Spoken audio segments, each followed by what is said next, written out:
رکھوں گا.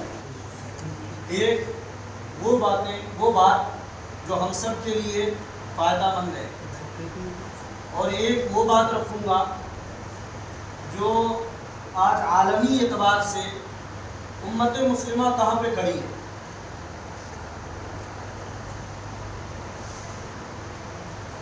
پہلی بات جو ہم سب سے جڑی ہوئی ہے کہ ہم لوگ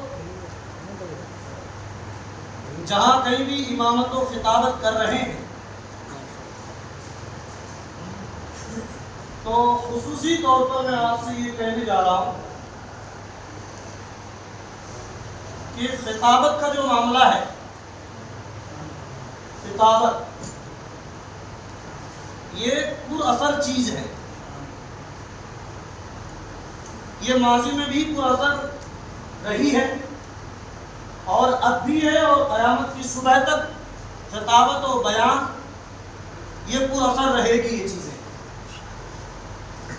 نبیوں کو بھی اللہ تبارک و تعالیٰ نے جو بھیجا تو تمام انبیاء کرام فصیح اللسان تھے، اور سب سے آخری نبی جناب محمد رسول اللہ صلی اللہ علیہ وسلم تمام انبیاء میں سب سے زیادہ فصیح اللسان آپ صلی اللہ علیہ وسلم تھے.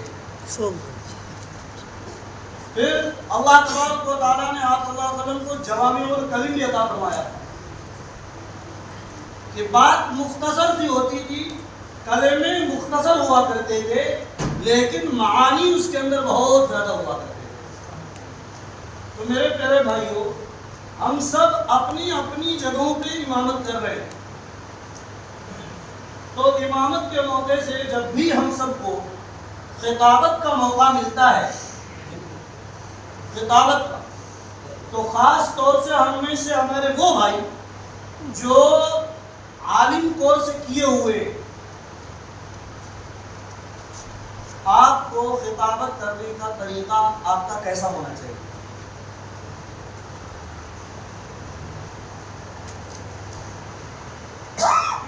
ہم لوگ بولتے ہیں، خطاب کرتے ہیں، بیان کرتے ہیں، تو ہوتا یہ ہے کہ آپ بول رہے ہیں، پورا مجمع سو رہا ہے، آپ کی طرف دھیان نہیں. تو آپ کس طریقے سے، کس انداز سے بولے، آپ کا طریقہ کار کیا ہو کہ ہر ایک آدمی صرف آنکھ نہیں پورا جسم آپ کو دے دے. تھوڑی دیر کے لیے 10 منٹ ہی آپ کو دے، لیکن پورا جسم آپ کو وہ تھوڑی دیر کے لیے دے دے کہ نہیں یہ جو بات کر رہے ہیں ایک ایک بات ہماری ضرورت کی ہے، ایک ایک بات ہماری زندگی میں کامیابی کی باتیں ہیں، ایسی باتیں آپ کو کرنی چاہیے. تو اس میں بڑی غلطی ہم سے یہ ہوتی ہے کہ جب ہم بولنا شروع کرتے ہیں تو اولاً تو ایسے الفاظ ہم بولتے ہیں جس سے آدمی شروع سے ہی سست پڑ جاتا ہے. تقریر کا عنوان اولاً تو خاص طور سے ابھی کے حالات میں حالات حاضرہ پر ہونا چاہیے. لیکن یا حالات حاضرہ میں بول دیا تو اس کا مطلب یہ نہیں، بہت سارے ہمارے جو حفاظ بھائی ہیں وہ تقریریں موبائلوں سے سنتے ہیں اور وہ پرجوش تقریریں ہوتی ہیں. اب وہ صاحب جو بھی جہاں بیان کر رہے ہوں گے وہ اپنے حساب سے کس جگہ بیان کر رہے ہیں نہیں معلوم، وہاں کا جو عوام ہے، وہاں کے سامنے والے ہیں، وہ کیسے ہیں، کیا ہے، نہیں ہے. اب وہ تقریر موبائل سے سن لیتے، اسی جوش میں وہ بابری مسجد، وہ فلاں مسجد، یہ ایسا ہو گیا، وہ ایسا ہو گیا، پوری کائنات کو ڈا کر کے اور بول دیا دھڑلے سے. نہیں دیکھا کہ آگے پیچھے کیا ہے، نہیں ہے، کہاں بول رہا ہے، جس جگہ میں بول رہا ہوں وہ وہاں کی جگہ ہمارے لیے ہموار ہے کہ نہیں. اب جوش میں آ کر کے جوشیلے جملے بول دیتے ہیں، اس کا معنی مفہوم ان کو خود سمجھ میں نہیں آتا، اور پھر بعد میں ان کی پریشانی کا معاملہ سامنے آ جاتا ہے. یہ بعض جگہ ہوتے ہیں. تو حالات حاضرہ پر بولیں یا سیرت پر بولیں یا جس عنوان پر بھی بولیں، سب سے پہلا جو آپ کا ہونا چاہیے عربی خطبے کے بعد کوئی ایسا جملہ آپ کا شروع میں ہونا چاہیے کہ وہی اسی بات سے آپ کی تقریر کھل جائے اور لوگ وہیں سے متوجہ ہو جائے کہ کوئی نئی بات کہنے جا رہے ہیں. کوئی نئی بات پیش کرنے جا رہا ہے. تو اس وجہ سے اب شروع میں ہی آدمی یہ شعر پیش کر دے، ابھی میں طفل مکتب ہوں نہ واعظ ہوں نہ فرزانہ، ابھی میں طفل مکتب ہوں نہ واعظ ہوں نہ فرزانہ، سزائیں مجھ کو گونج رہی ہیں سنا دو حق کا پروانہ. ارے بھائی ابھی تو طفل مکتب ہے تو پھر حق کی آواز سزائیں کہاں سے آ گئی تمہارے دل میں؟ تو واعظ بھی نہیں ہے، تو فرزانہ بھی نہیں ہے، ابھی تو خود طفل مکتب ہے اور تمہارے دل میں سزائیں کہاں سے گونج رہی ہے؟ تو یہ شعر پیش کرنے کے نہیں ہے، یہ شعر پیش کرنے کے نہیں ہے. یہ طفل مکتب کا جب ہوتا ہے جب اکابرین کے سامنے آپ بیٹھے ہوں تو کہتے ہیں کہ بھائی بڑوں کے سامنے سبق سنا رہا ہے. لیکن سبق سنانے کا مطلب یہ نہیں ہوتا کہ سبق آپ سے صحیح سے نہیں پڑھا آپ نے، سبق صحیح سنانا ہے آپ کو، کہ آپ کے جو ہے الفاظ ساتھ نہیں دے رہے ہیں اور جو ہے آپ لڑکھڑا رہے ہیں. اس وجہ سے چاہے 10 منٹ آپ بولیں صحیح انداز میں، صحیح لب و لہجے میں اور صحیح عنوان اور صحیح الفاظ کے ساتھ کی تعین کے ساتھ ہم بولیں. اس وجہ سے صرف موبائلوں سے دیکھ کر کے پرجوش تقریر اور پرجوش بیان، آپ اپنے ماحول کو نہیں دیکھا، اپنے علاقے کو نہیں دیکھا، سامنے والے کو نہیں دیکھا، اب وہ بہت سارے الفاظ ایسے بولے جاتے ہیں وہ کیا گاؤں دیہات کے لوگ سمجھ پائیں گے. لہذا خطابت وہ مؤثر ہوا کرتی ہے جو سامنے والے سامعین حضرات کو سامنے رکھتے ہوئے بات کی جائے. اس وجہ سے آپ کے سامنے بیٹھے ہوئے لوگ جس معیار کے ہیں اس معیار کے الفاظ اور اسی معیار کی تقاریریں آپ ان کے سامنے پیش کریں گے، تب جا کر کے وہ تقریر مؤثر ہو پائے گی. تو اس وجہ سے ہم سب کو چاہیے کہ جب بھی بولیں تو عنوان متعین کر کے اس کی تیاری پہلے سے کریں.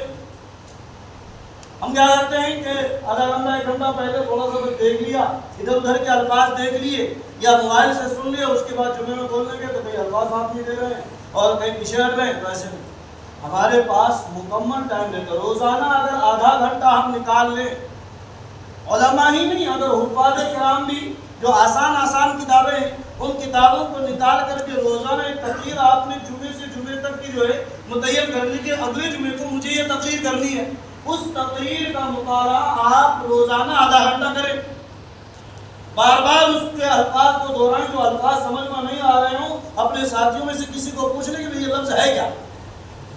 اس طریقے سے تیاری کر کے جب بولیں گے تب پھر آپ کی تقریر جمعے کے اس میں بہت اچھی ہوگی. تو اس طریقے سے ہم لوگ بولیں. دوسری بات جو امامت کے تعلق سے آدمی کسی کو اپنا سارا کچھ اس وقت دے دیتا ہے جب اس کے اندر کوئی خوبی دیکھتا ہے. ہم امام ہیں تو ہمارے اندر امامت کی وہ خوبیاں، امامت یہ کوئی کم قیمت چیز نہیں ہے بلکہ انبیاء کرام کی وراثت میں ملی ہوئی چیز ہم کو ہے. تو انبیاء جیسی صفت کامل طریقے سے اگر نہیں ہو سکتی ہے لیکن ان صفتوں سے ہم سب کا متصف ہونا ضروری ہے. وہ صفتیں ہمارے اندر اخلاق، کیریکٹر، بول چال، اٹھنا بیٹھنا، اوڑھنا پہننا، جو ساری چیزیں ہیں ان چیزوں کو جب ہم اپنے سامعین اور اپنے مقتدیوں کے درمیان میں اچھے انداز میں پیش کریں گے تو انشاءاللہ سب لوگ آپ کے پاس جھک کر کے آئیں گے اور آپ کا احترام کریں گے. اس وجہ سے میرے بھائیوں اس چیز کی ضرورت ہے کہ ہم اپنے وقار کو باقی رکھیں، ورنہ اگر آپ کا وقار مجروح ہو گیا تو چاہے کتنی بھی محنت آپ کر لیں، کچھ بھی کر لیں، پھر دوبارہ لوگ جڑتے نہیں آپ سے. مثلا اس کو مثال سے سمجھاؤں میں کہ اگر ایک عورت اپنے شوہر کے سامنے اگر وہ گر گئی ان کی نظر سے ایک مرتبہ بھی کسی غلط حرکت کی وجہ سے اپنے شوہر کے سامنے بیوی اگر وہ بدنام ہو گئی تو کبھی دوبارہ اپنے شوہر کے سامنے عزت نہیں پاتی، وہ اس کو ٹیڑھی نظر سے دیکھتا ہے اور ان کی یقین شدہ باتوں پر بھی یقین نہیں کرتا، شک کی نظر سے دیکھتا ہے. اس وجہ سے ہم سب کو چاہیے کہ اپنے وقار کو مجروح ہونے نہ دیں۔ دوسری بات جو میں نے کہا کہ آج امت مسلمہ عالمی پیمانے پر کہاں کھڑی ہے؟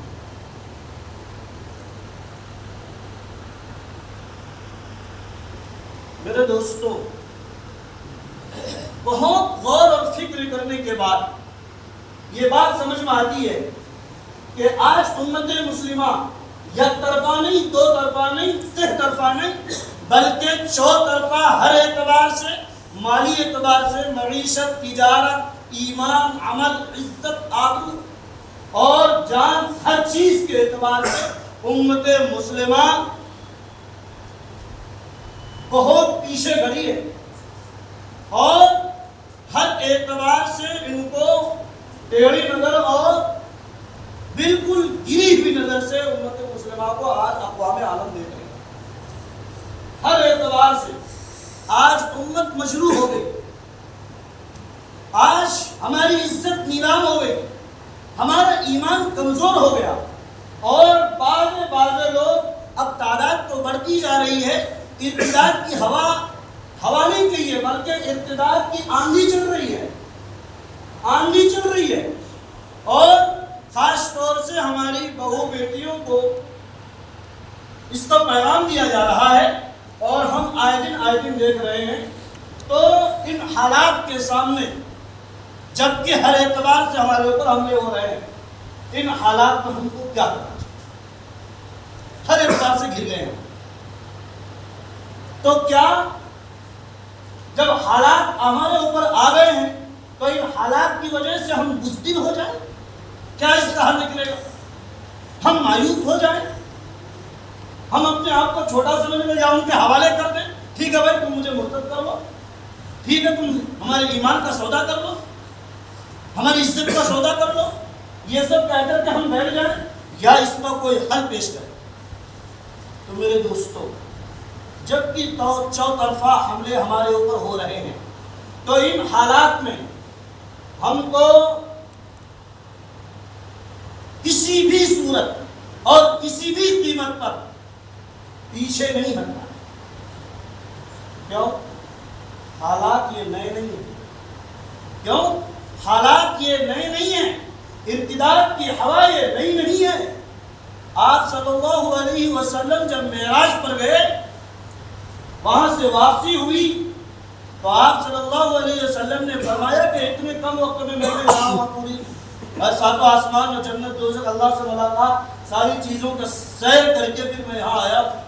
تو حضرت ام ہانی رضی اللہ تعالی عنہ سے یہ بیان آپ صلی اللہ علیہ وسلم نے فرمایا، تو تھوڑی دیر کے لیے حضرت ام ہانی رضی اللہ تعالی عنہ نے آپ سے کہا تھا، حضور یہ بات لوگوں کے سامنے آپ نہ کہیں، میری رائے کہیں ایسا نہ ہو کہ آپ اگر یہ بات ایک عجیب بات ہے جو عام لوگ اس پر یقین نہیں کر سکتے، ہو سکتا ہو جو لوگ نئے نئے ایمان لائے ہیں وہ لوگ پھر سے مرتد ہو جائیں۔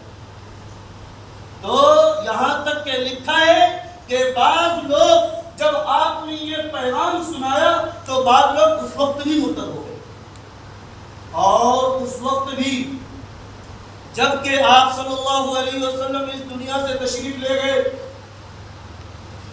تو بعض نئے نو مسلم لوگ آپ کی وفات کی وجہ سے بھی مرتد ہو گئے۔ ہمارے علماء کو یہ تاریخ معلوم ہے، یہ بات معلوم ہوگی۔ تو ایسے موقع سے نئے ایمان لانے والے لوگ مرتد ہو گئے تھے، تو ایسے موقع پر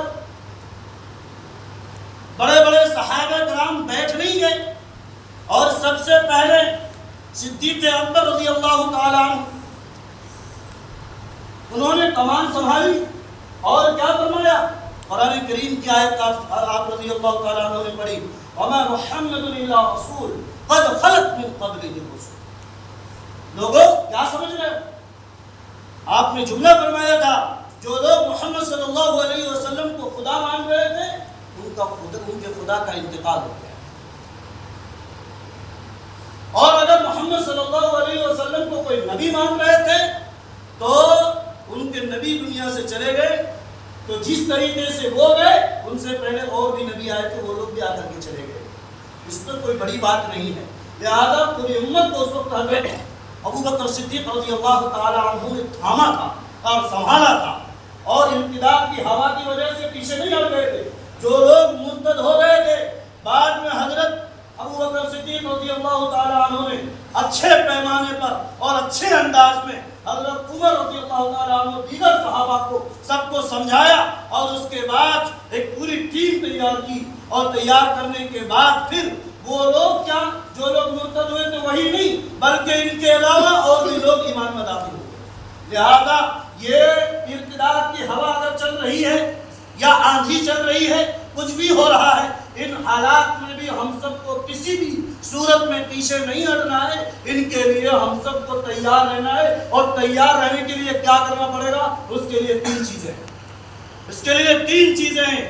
نمبر 1، ایمان پر استقامت۔ ایمان پر استقامت، خود بھی اپنے ایمان پر مستقیم رہو، اور دوسروں کو اپنے ایمان سے، جتنے بھی آپ کے ماتحت میں رہنے والے لوگ ہیں تمام لوگوں کو، خاص طور سے ہم نبی کے وارث ہیں۔ دیکھیے یہ دنیا تضادات کا مجموعہ ہے، یہاں اگر دن ہے تو رات بھی ہے، اگر آسمان ہے تو زمین بھی ہے، فساد ہے تو حق بھی ہے، حق و باطل کا معرکہ آ رہی ہے اس دنیا میں ہر اعتبار سے۔ جہاں داعی الخیر ہے وہیں داعی الشر بھی ہے، لہذا الشر بھی ہے۔ اس وجہ سے اگر یہاں حامان اور قارون اور فرعون کے وارثین اس دنیا میں موجود ہیں تو ضرور ہے کہ انبیاء کرام کے بھی وارثین موجود ہونے چاہیے۔ اور ہم کو 100% یقین ہے، ہم اپنے ایمان پر فخر کرتے ہیں کہ ہم نبی کے وارثین میں سے ہیں۔ اللہ نے ہم کو چنا ہے، اس پر ہم کو فخر ہے، اللہ نے ہم کو چنا ہے۔ اس وجہ سے ہم اپنے اس امامت پر جو ہم فائز ہیں، یا اللہ تو ہم سے کام لے رہے ہیں، اپنے ماتحت رہنے والے لوگوں کی خاطر آپ کو جس طریقے سے اپنے ایمان پر مستقیم رہنا ہے، اسی طریقے سے جتنی بھی آپ کے ماتحت میں رہنے والے لوگ ہیں ان کے ایمان کی حفاظت آپ کو کرنی پڑے۔ تو پہلی چیز ہے ایمان پر استقامت، دوسری چیز ہے اعمال پر مداومت۔ جو اعمال کر رہے ہیں پابندی کے ساتھ، حالات آئیں گے، ہر طرح کے حالات آئیں گے، مار بھی کھانی پڑے گی، لیکن ان حالات کی وجہ سے پیچھے نہیں ہٹ جانا۔ انبیاء کرام نے بھی مارا کھائی ہو، گالیاں سنی ہو، تو اگر آپ واقعی ان کے سچے وارث ہیں تو آپ کو بھی گالیاں سننی پڑیں گی، اور خوش دلی سے سننی پڑیں گی، آپ کو بھی مارا کھانی پڑے گی۔ اور دور نہ جائیے، ماضی قریب میں بھی ہمارے اکابرین نے بھی مارا کھائی ہے، جیلوں کی سلاخوں میں گئے ہیں، اور طرح طرح کی صعوبتیں اور پریشانیاں انہوں نے اٹھائی ہیں، تب جا کر کے کچھ حالات سازگار ہوئے، پھر دوبارہ سے یہ حالات ہمارے اوپر آ رہے ہیں۔ تو میرے دوستو، ہم سب کو اپنے اعمال پر دائم اور قائم رہنا ہے۔ جو بھی عمل کر رہے ہیں اللہ کے لیے کر رہے ہیں اور پابندی کے ساتھ کر رہے ہیں، ایسا ہمارا ہونا چاہیے۔ تیسری چیز انابت انابت اللہ، اللہ سے رجوع۔ آج امت اللہ سے پڑ گئی، ہمارا تعلق اللہ سے جو ہونا چاہیے تھا وہ نہیں، تھوڑے سے حالات آتے ہیں ہم پیچھے ہٹ جاتے ہیں، حالانکہ قرآن کہہ رہا ہے وَلَنَبْلُوَنَّكُمْ بِشَيْءٍ مِّنَ الْخَوْفِ وَالْجُوعِ وَنَقْصٍ مِّنَ الْأَمْوَالِ وَالْأَنفُسِ وَالثَّمَرَاتِ وَبَشِّرِ الصَّابِرِينَ الَّذِينَ إِذَا أَصَابَتْهُمْ مُصِيبَةٌ قَالُوا إِنَّا لِلَّهِ وَإِنَّا إِلَيْهِ رَاجِعُونَ۔ یہ حالات ہی تو ہیں۔ صبر کرنا ہے۔ صبر کا کیا معنی؟ اپنی نفس کے خلاف کوئی بات آ جائے تب بھی برداشت کرنا ہے، لہذا جب ہمارے اوپر حالات آئے تو ہم کیا کرتے ہیں؟ اللہ سے کٹ جاتے ہیں، اللہ سے ہمارا تعلق نہیں رہا۔ ہم خاص لوگ، عوام تو چھوڑیے، ہم خاص لوگ امت کے خاطر دعائیں بھی نہیں کر رہے۔ اس سے 2 میٹنگ پہلے یا